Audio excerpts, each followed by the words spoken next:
1 aos Coríntios, capítulo 12, versículo 13, o texto fala assim, ó: pois em um só Espírito, todos nós fomos batizados em um corpo, quer judeus, quer gregos, quer escravos, quer livres.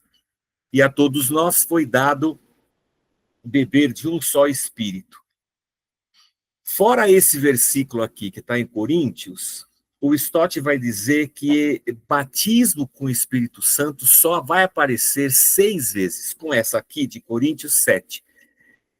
É que Coríntios é o único texto fora dos evangelhos e de Atos. Todas as vezes que batismo com o Espírito Santo é falado, e a gente tem na Bíblia, tá nos evangelhos e está em Atos. E só esse texto aqui de Coríntios que está fora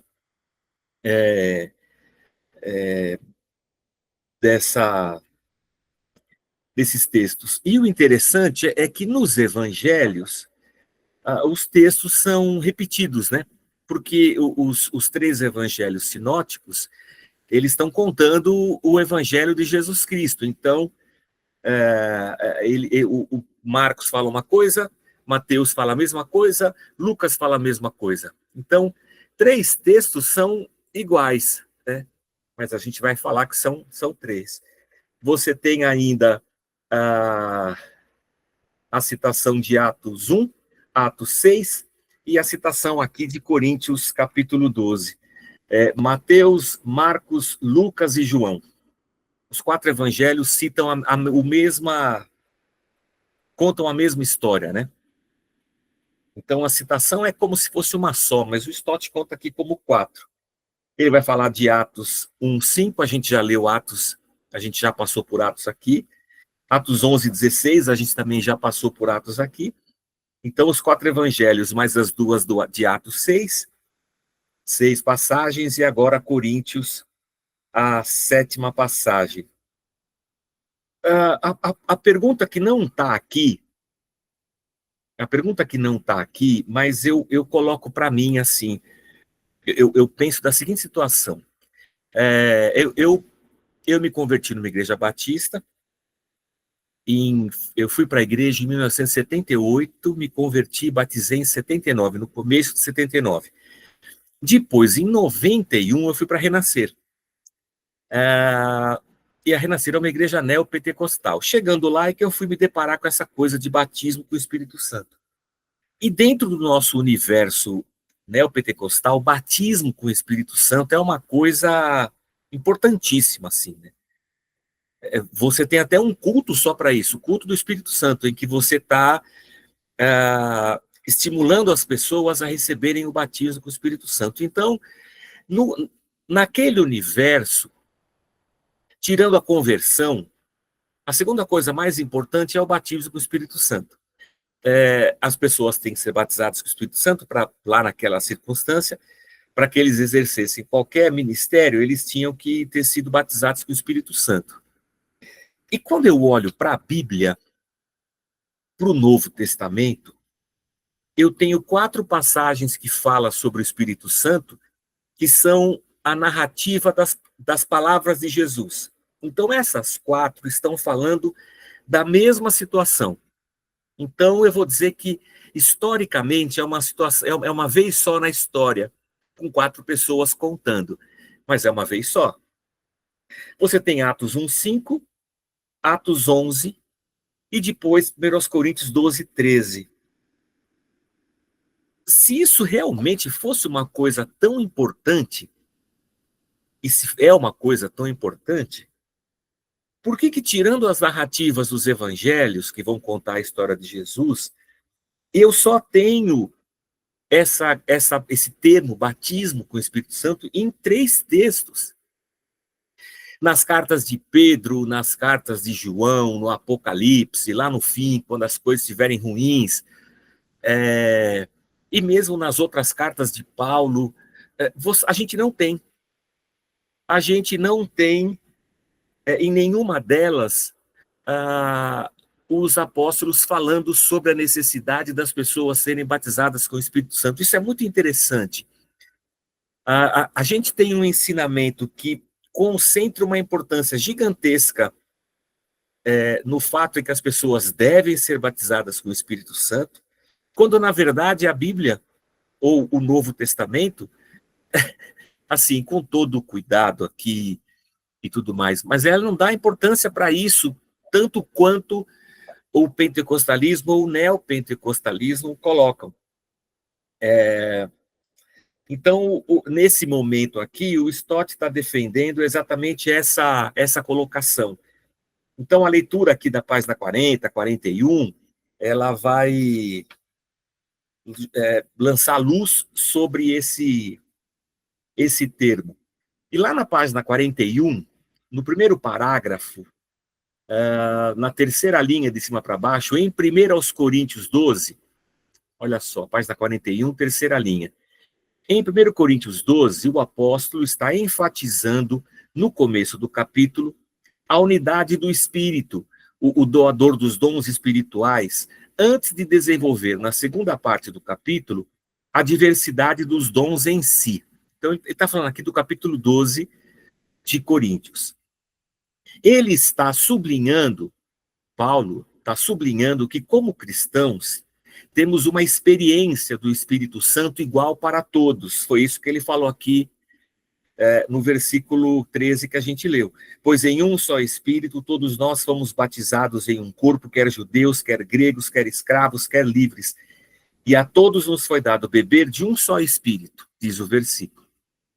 Então, o Stott vai dizer assim, ele está sublinhando, volto para a página 41, tá? Ele está sublinhando que, como cristãos, temos uma experiência do Espírito Santo igual para todos. Esta é a diferença entre o dom do Espírito, que significa o próprio Espírito, e os dons do Espírito, que significa os dons espirituais que ele distribuiu. Nessa análise aqui do Stott, ele traça uma diferença interessante. O dom do Espírito Santo, como a Bíblia diz para a gente, como Joel profetizou, e aconteceu em Atos 2, aconteceu depois em Atos 10, e a gente viu todas as manifestações do Espírito Santo em Atos, é o derramar do Espírito Santo. O dom do Espírito Santo é o próprio Espírito Santo vindo habitar na vida do ser humano. Esse é o dom do Espírito Santo, é o presente, a dádiva que Deus e Cristo nos dão como cumprimento das promessas de Deus no Antigo Testamento. E os dons do Espírito são as capacidades espirituais que o Espírito Santo vai nos conceder e nos instrumentalizando para a obra em si. Então, sei lá, um tem o dom de cura, como está lá em Coríntios, o outro tem o dom de língua, de interpretar, de profetizar, tem o dom do amor, da misericórdia. Você vai vendo relações de dons do Espírito Santo que são muitos. E pelo que o Stott está dizendo aqui, uma coisa é uma coisa e outra coisa é outra coisa. Vamos continuar a leitura? Na primeira parte do versículo 13, né, ele fala literalmente 3 vezes de um espírito, 3 vezes do mesmo espírito, e uma vez de um e o mesmo espírito. Aí está a sua ênfase. O clímax está no versículo 13. Pois em um só espírito, todos nós fomos batizados em um corpo, e a todos nós foi dado beber de um só espírito. Assim, o batismo do Espírito, nesse versículo, longe de ser um fator diferenciador, alguns o têm, outros não, é um grande fator unificador. Uma experiência que todos tivemos. Ele é, na verdade, o batismo com o Espírito Santo é, na verdade, o meio de entrada no corpo de Cristo. Então, está dizendo aqui, ó, o batismo com o Espírito Santo é o meio de entrada no corpo de Cristo. O batismo do Espírito Santo, então, não é uma capacitação para quem já é crente. É o acesso do ser humano ao corpo de Cristo. É nesse momento que o ser humano está crendo que o batismo está acontecendo na vida dele. E ele vai dizer que isso é o clímax, aqui no versículo 13. Porque, veja, numa igreja onde existe o batismo, aquele lá tradicional, quem é batizado, ele é mais capacitado do que quem não é batizado. Eu não sei se vocês já passaram por igrejas pentecostais, mas existe uma diferenciação assim. Ah, você não tem o batismo ainda com o Espírito Santo, aquele o fulano já tem. São duas classes distintas de cristãos. Os que foram batizados e os que não foram batizados. Quem já foi pode ter ministério, quem não foi não pode ter ministério. O batismo, então, passa a ser um fator de diferenciação, né, o Stott diz. Para diferenciar as pessoas, para criar duas classes de crente. Os batizados e os não batizados. Quando Paulo está dizendo aqui que o Espírito Santo nos unifica, ele faz de todos nós o corpo de Cristo. Então, nesse movimento de desmontar o batismo como um segundo momento na vida do crente e construir a ideia de um batismo no momento em que a pessoa se converte, o Stott está usando aqui o capítulo 12 de Coríntios de uma maneira muito, muito bacana. E essa versão NVT é muito legal. Eu comprei agora a versão digital, acho que eu vou começar a usar ela aos domingos. Ela é mais moderna que a NVI e talvez um pouco mais corajosa na sua interpretação e tradução, assim. Muito legal. Se vocês quiserem depois adquirir uma, é muito bacana. Você tem umas 2 versões, 3, para você comparar uma com a outra. Para você, às vezes uma interpretação mais antiga, que é mais fiel. Fiel é uma coisa. Existe tem uma direção para você fazer uma tradução da Bíblia, em que você traduz a palavra e coloca a palavra lá em português. Não importa se é assim que se fala em português. Eu vou colocar essa palavra porque ela é exatamente a tradução da palavra grega que está no texto. Essa é um tipo de direção. A João Ferreira de Almeida, por exemplo, é assim. Então, a versão revista e corrigida, a revista atualizada, a nova versão atualizada, elas são assim. A NVI, a NVT, elas já são um pouco mais dinâmicas. Eu não sou um expert em tradução, mas elas são um pouco mais dinâmicas. Elas estão preocupadas com o texto original, mas ela quer traduzir isso aqui de uma maneira que eu entenda o que o autor está colocando lá em grego, eu entenda isso em português. Então, ele vai buscar a melhor palavra para pôr aqui, para poder entender. Então, é bacana você ter, por exemplo, uma revista atualizada, você ter uma NVI, e tem outras, falam muito bem, eu não tenho. Aliás, eu tenho sim. Falam muito bem de uma versão católica, que é a Bíblia de Jerusalém. Falam que a tradução é muito boa. A Bíblia de Jerusalém. Aí você tem a King James, você tem outras traduções. Bacana é ter umas 2 ou 3. A NVT você vai ter uma leitura bem fácil. Mais fácil do que, por exemplo, uma revista corrigida. Vai ler assim, tranquila. Vou virar a página aqui, ó. E vou ler o último parágrafo da página 42. Deixem-me ampliar um pouco esse ponto.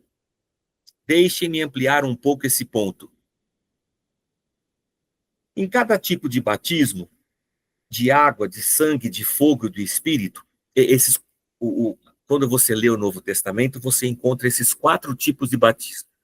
Batismo na água, o batismo de sangue, o batismo de fogo e o batismo no Espírito. Esses 4 tipos.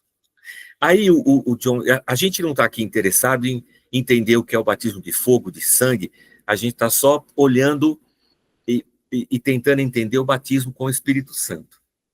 Aí o Stott vai dizer assim, em cada tipo de batismo, há 4 elementos.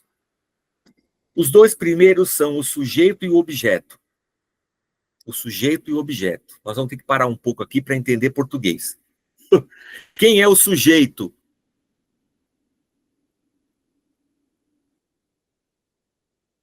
É quem realiza a ação. O sujeito é que foi nadar no rio. Quem é o sujeito? Pedro. Qual é a ação? Nadar. Onde ele foi nadar? No rio. Bom, legal. O que o Stott está dizendo? Você tem o sujeito e o objeto. No caso da língua portuguesa, você tem objeto direto e objeto indireto. Mas ele vai dizer assim, ó, os 2 primeiros dos 4, sujeito e o objeto, ou seja, o batizador e o batizado. Em terceiro lugar, há o elemento com ou em, que o batismo é realizado. E, em quarto lugar, o propósito. Você vê que ele coloca entre parênteses, há o elemento com ou em, e ele coloca entre parênteses um E minúsculo com um N minúsculo, en. E lá embaixo, o propósito, ele coloca entre parênteses eis. No texto grego, en e eis são 2 preposições. En e eis. O en, ele tem a ideia de dentro. A preposição dentro. Eu posso falar com, eu posso falar em. Então, ele está nadando, ele entrou no rio, ele está dentro do rio. A preposição vai ser en. E eis. Eis é como se você pegasse um círculo e de dentro do círculo você puxa uma seta para fora. O eis é para onde isso está indicando, qual direção. Por isso que ele vai chamar de propósito. Então, olha que interessante essa coisa da gramática grega, e a gente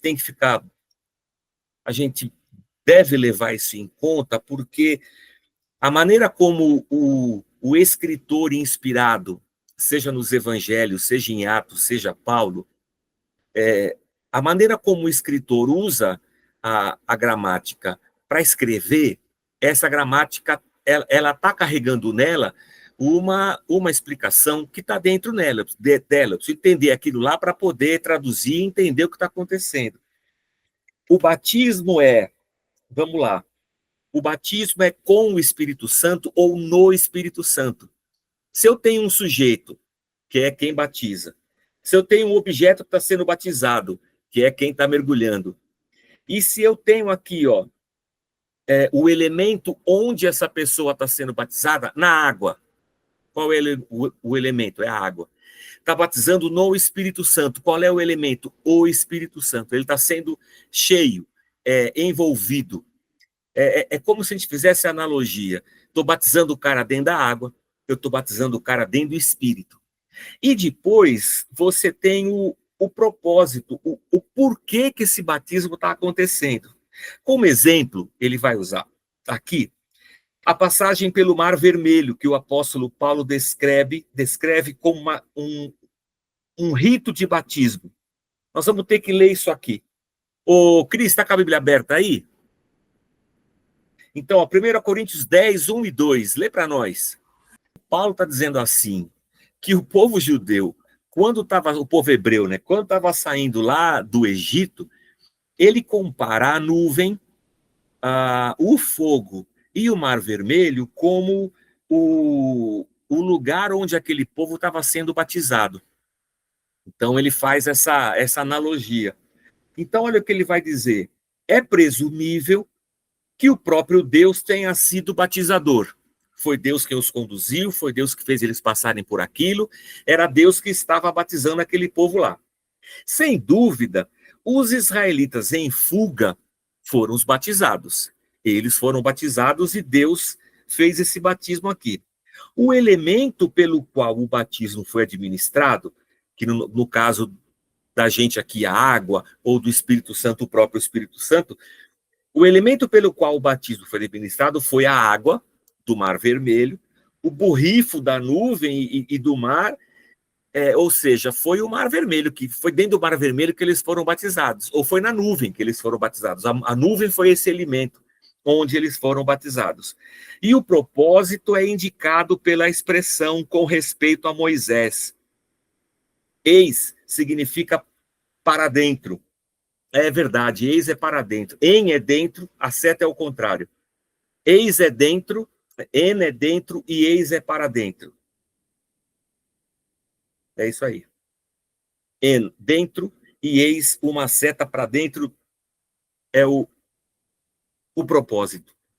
Ou seja, se foi com respeito a Moisés, o propósito daquele batismo do povo foi serem unidos a Moisés, porque Moisés era o líder que Deus estava dando para eles, e agora eles eram o povo de Deus, eles e o Moisés. Isso aqui dá para ficar claro na cabeça de vocês, ou estou mais confundindo do que ajudando? O que o Stott está tentando dizer para a gente entender o batismo com o Espírito Santo, o Stott está tentando fazer um paralelo, por exemplo, entre o batismo nas águas e o batismo com o Espírito Santo. Ou o batismo, seja lá o batismo que for. O batismo não é só uma metáfora cristã, né? Tem várias religiões que têm batismo. Até gangue de motoqueiro tem batismo. O batismo é um rito de iniciação, né? E no cristianismo também, ele é uma metáfora que professa a nossa fé e a nossa iniciação como filhos de Deus. O que o Stott está dizendo é que para acontecer, eu vou pensar num batismo da Rose lá na igreja. A Rose batizou lá na igreja. Para que a Rose fosse batizada, tinha que ter um pastor batizando, tinha que ter a Rose de bata, tinha que ter uma água, uma bacia, um batistério. E esse batismo, ele tem um propósito. Por que a Rose está sendo batizada? Por que está fazendo isso aí? Então, o propósito, o Stott vai dizer, o Stott não, né? A Bíblia vai dizer que a gente está sendo batizado porque lá na água a gente está deixando o nosso pecado, no batismo a gente está a gente está confessando a nossa filiação a Deus, nós estamos declarando que Deus é Senhor da nossa vida. Isso aqui é uma metáfora da morte e da ressurreição com Cristo. Essa é a finalidade. Então, essas 4 coisas estavam no batismo da Rose, ou no batismo da Paula, ou do Exir. Todos nós aqui fomos batizados na água. Isso aqui deu para entender, né? O batismo é a nossa inclusão no corpo. É claro que essa inclusão ela é espiritual, né? O batismo é só uma manifestação física, né? É só uma metáfora do que está acontecendo no mundo espiritual. Então, o Stott está dizendo assim, que o batismo com o Espírito Santo é essa mesma coisa. Então, você tem Deus ou Cristo, que são os que batizam, você tem nós somos os batizados, o Espírito Santo é a água, é o elemento onde o batismo acontece, os judeus foram no Mar Vermelho, a gente foi na água quando se batizou na igreja, e agora a gente está sendo batizado no Espírito. E o 4º elemento é o propósito. E qual é o propósito do batismo com o Espírito Santo? É sermos a habitação do Espírito. É sermos parte do corpo do qual Cristo é o cabeça. Então, o batismo o batismo com o Espírito Santo é a nossa iniciação como filhos, pertencentes a Deus, marcados como gado, como diz a Cris. O batismo com o Espírito Santo é o que nos torna filhos. É o que faz de nós povo de Cristo, igreja de Cristo, corpo do Senhor.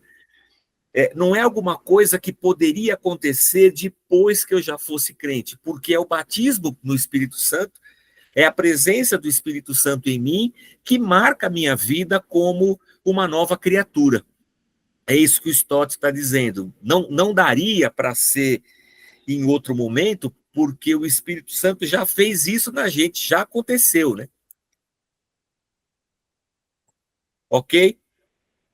Na verdade, o que o Stott quer defender aqui, o que ele acha, e eu também acho como ele, tá? Eu também penso assim, que o batismo com o Espírito Santo não é a segunda bênção do cristão. Ou seja, primeira bênção eu me converti, quando foi? Ah, foi dia 12 de março de 72. E quando você foi batizado com o Espírito Santo? Ah, foi no dia 15 de novembro de 86. Nossa, que converteu em 72, foi batizado em 86? É, porque foi assim, né? O Stott vai dizer, não, isso aqui não dá para acontecer. Porque quando nós somos salvos, naquele momento, eu levantei a mão, entreguei a vida para Jesus, seja lá como tenha acontecido, naquele momento eu estou sendo batizado com o Espírito Santo. É isso que o Stott está dizendo. Você crê no Espírito Santo? Eu creio. E quando ele acontece? Quando o cara se converte. Se você perguntar para o Stott, você crê no batismo com o Espírito Santo? Ele vai dizer, eu acredito. Quando acontece? Quando o cara se converte. A simbologia, e depois ele fala um pouco aqui sobre o batismo nas águas também, na conclusão. Mas o batismo nas águas, ele é a manifestação física, para a gente enxergar, daquilo que já aconteceu. Porque eu já fui salvo, o Espírito Santo já habita na minha vida, Jesus já é o Senhor da minha vida, mas o batismo está marcado para o dia 15. Então eu vou lá dia 15 batizar. Quando eu entro na água, eu estou dizendo com aquilo lá, olha, eu realmente nasci de novo, e isso aqui que eu estou fazendo é para provar, é um rito de iniciação, eu tô ingressando aqui, é a simbologia, é a metáfora, é a materialização daquilo que já aconteceu no Espírito. Porque comigo já aconteceu, o batismo é só a manifestação. Mas sabe uma coisa interessante, Rose? Se você, por exemplo, fosse muçulmana, você sabe que na fé muçulmana, quando alguém se converte, a família mata o cara, né? A família deda e o cara vai ser morto. Ele tem que fugir, qualquer coisa assim. É por isso que a missão Portas Abertas, não, Portas Abertas não. É da DIP, a Portas Abertas, que faz o dia da igreja perseguida. Eles têm como missão pegar gente que se converteu, por exemplo, cara muçulmano se converteu lá no Irã. A missão Portas Abertas faz o trabalho de pegar esse cara, arrancar ele de lá e incluir ele em outro lugar para que ele não seja morto. Um negócio muito, muito louco. Mas olha que interessante, Rosi. Vamos supor que você se converteu. Aí você fala assim para sua família, eu tive uma experiência com Jesus, eu me converti. Já se batizou? Não. Porque na cabeça deles, como fé muçulmana, tá, você se converteu, mas você pode mudar de ideia ainda. Mas se você se batizar como rito de iniciação, ele vai dizer assim, agora não tem mais jeito. Agora a gente tem que matar. Agora nós temos que tirar ele da nossa frente, porque agora o batismo é essa mudança de chave, sabe? Agora ele já mergulhou de cabeça, agora realmente ele e agora não tem mais o que fazer. Interessante esse entendimento que o muçulmano tem do batismo. Que a gente tem que parar um pouquinho para pensar. Os presbiterianos, assim como os católicos, batizam a criança. Isso é chamado de pedobatismo, teologicamente, academicamente, pedobatismo, batismo de criança. Então, dentro do calvinismo presbiteriano, a criança você batiza a criança quando ela nasce. É seu filho, eu batizei. Mas o batismo não é a declaração de que eu fui salvo, sim, mas dentro da perspectiva calvinista e católica, a criança nasceu, eu já estou consagrando e dedicando a criança para Deus e batizando. Quando essa criança, na igreja presbiteriana, passa pela adolescência e ela entende a salvação e tudo, ela vai fazer um negócio que a gente chama de confissão de fé. Ela vai diante da igreja e vai confessar a fé dela, confirmando aquele batismo que foi feito quando ela era criança. No catolicismo também, a gente, quando vai ficando um pouco maior, a gente faz a primeira comunhão, para poder tomar a hóstia, a ceia, participar da Eucaristia, e depois eu faço a crisma. Então é muito semelhante, porque eu batizei o meu filho criança, mas ele confirmou esse batismo, declarando que ele realmente é uma nova criatura. Ok. Nós evangélicos brasileiros, na maioria dos casos, não aceitamos o batismo católico como um batismo cristão válido. A maioria das pessoas que vêm do catolicismo acabam se batizando de novo na igreja evangélica. Eu me batizei na igreja católica e depois me batizei na igreja evangélica. Foi igual a você. Mas quando eu fui para a igreja evangélica, eu senti uma diferença muito grande em relação à minha fé católica, muito grande. E esse entendimento me fez, eu quero me batizar, porque eu entendi e tal. Eu não sei dos Estados Unidos, eu não sei em outros países como é que funciona isso aí. Há muitas coisas que nos unem aos católicos, teologicamente falando, exegeticamente falando, olhando para a Bíblia, tem muita coisa que nos une a eles.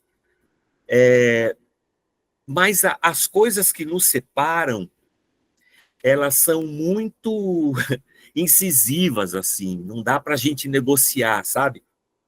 Então, o nosso cristianismo protestante vem do cristianismo católico, eu não posso jogar isso fora, mas o que nos diferencia é muito distante. Então, a gente vai acabar batizando de novo.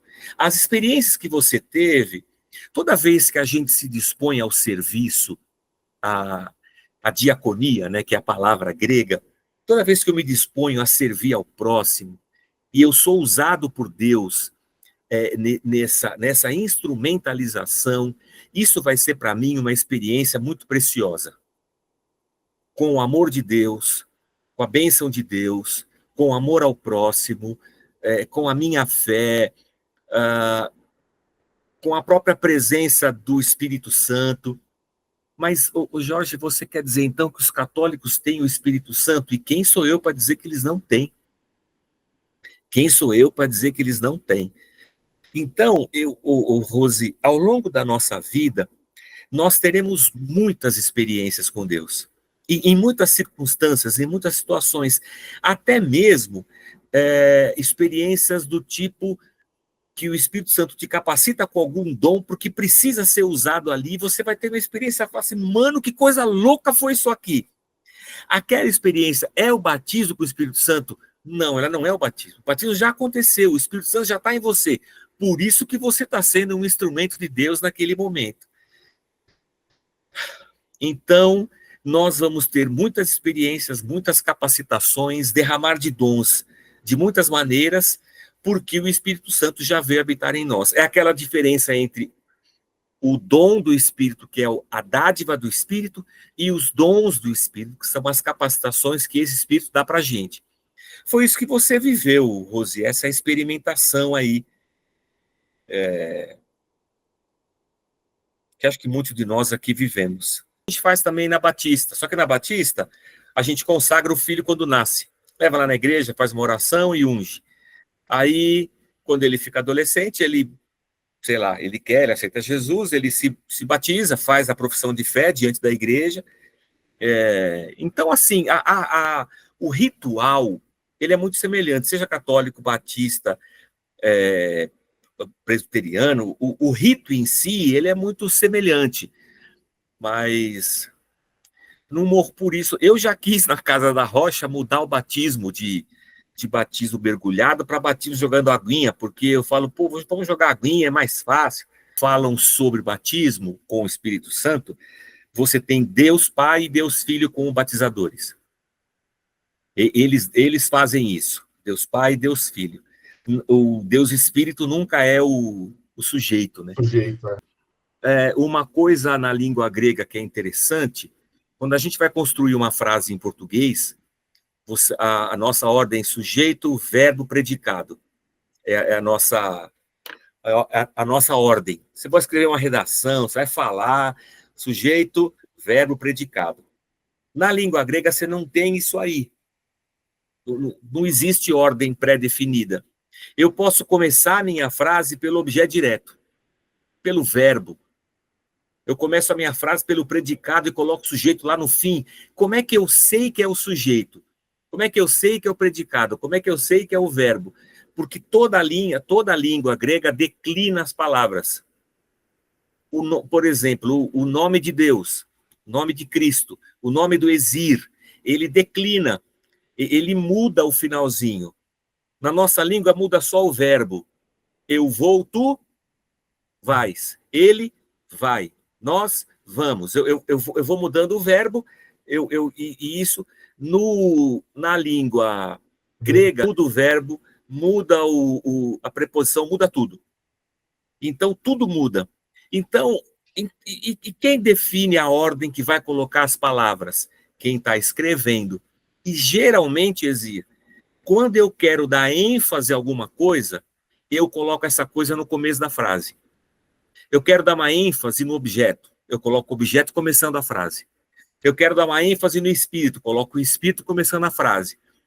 Então, quando ele coloca aqui, pois em um só espírito, e quando o texto grego começa assim, é porque o escritor, no caso Paulo, ele quer colocar uma ênfase aqui no espírito. Ele não quer dizer com isso que o espírito é o batizador. Ele quer dizer que nos une a todos. É o batismo nele que nos ingressa ao corpo de Cristo. Então, é uma questão de gramática grega. É interessante isso aí.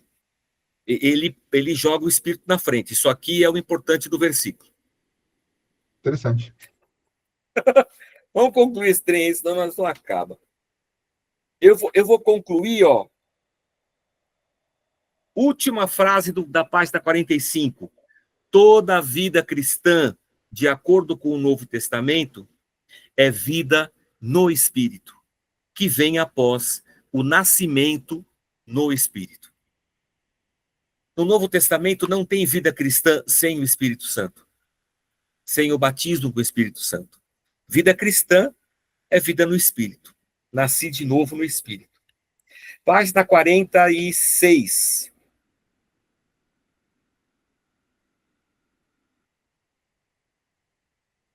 Ah, será que isso aqui... Eu vou ler isso aqui, mas é confuso, tá? Mas eu vou ler porque é legal. E nós já estamos atrasados aqui. Página 46, ó. Primeira, segunda, terceira, quarta, quinta, sexta, sétima linha. Ao conversar com eles, acharam aí? Ao conversar com eles, quem são eles? São pentecostais. Ao conversar com eles, se eles creem que você já experimentou o batismo, esse é o seu ponto de referência no passado e o principal elo entre vocês. O que ele está dizendo? Você já foi batizado do Espírito Santo? O Exílio vai dizer assim, já fui. Esse elo no passado é que nos une. Eu também já fui batizado, então nós estamos juntos. Tá? É isso que ele está dizendo aqui. Ó. Esse é o seu ponto de referência no passado. E o principal elo entre vocês. Se, por outro lado, eles creem que você ainda não experimentou o batismo, então é isso que eles desejam. E é o único ponto de referência no futuro, então você tem que ser batizado. Se eu já fui, é o meu ponto de referência no passado. Se eu não fui, você tem que ser batizado no futuro. É isso que une as duas pessoas, tá? Então, quer estejam olhando para o passado, quer para o futuro, é o batismo do Espírito como segunda experiência que preenche o seu horizonte. Vou parar de novo. Estou conversando com o Exir. Exir, você foi batizado do Espírito Santo? Já fui. Opa, legal. Legal, eu também já fui. Ou seja, como pentecostais, o que define a nossa fé é sermos batizados com o Espírito Santo. Aí o Exir fala assim, pô, Jorge, ainda não fui, eu ainda não falo em línguas. Aí eu vou dizer para ele, então, você tem que ser batizado. Então, o meu horizonte para frente é que o Exir tem que ser batizado. E o meu horizonte para trás é se o Exílio já foi batizado. Então, quando eu olho para trás e olho para frente, o que me define é o batismo com o Espírito Santo. É isso que o Stott está falando do pentecostalismo. Todavia, já vou lá, Cris. Todavia, o que eu tenho a dizer realmente, sem nenhum receio de ser contrariado, é que esta nunca foi a perspectiva dos escritores do Novo Testamento. Estes, quando olham para o passado, estão relembrando o grande feito de Deus quando ele nos pôs em Cristo, nos justificou, nos redimiu, regenerou e recriou. O ponto de referência no passado de todo mundo no Novo Testamento é Cristo. É Deus em Cristo nos salvando. É para isso que eles apelam constantemente. E quando olham para o futuro, estão apontando para o crescimento e maturidade, para a perfeição e para o surgimento glorioso de Jesus Cristo. Ou seja, quando eu olho para trás, é para Cristo que eu olho, para a obra redentora de Deus em Cristo Jesus. E quando eu olho para frente, eu estou olhando para a santificação, para um caminho de santidade e para a volta de Jesus Cristo. O que é bem diferente dessa referência específica no batismo com o Espírito Santo. É porque, aqui eu vou fazer uma pausa aqui, não há nenhum escritor do Novo Testamento que diga assim, você tem que ser batizado no Espírito Santo. João nunca disse isso, Hebreus não diz isso, Judas não diz isso, Timóteo, Tito, Paulo, ninguém vai dizer isso. Você tem que ser batizado como se disso dependesse a caminhada cristã da pessoa. É isso que o Stott está dizendo.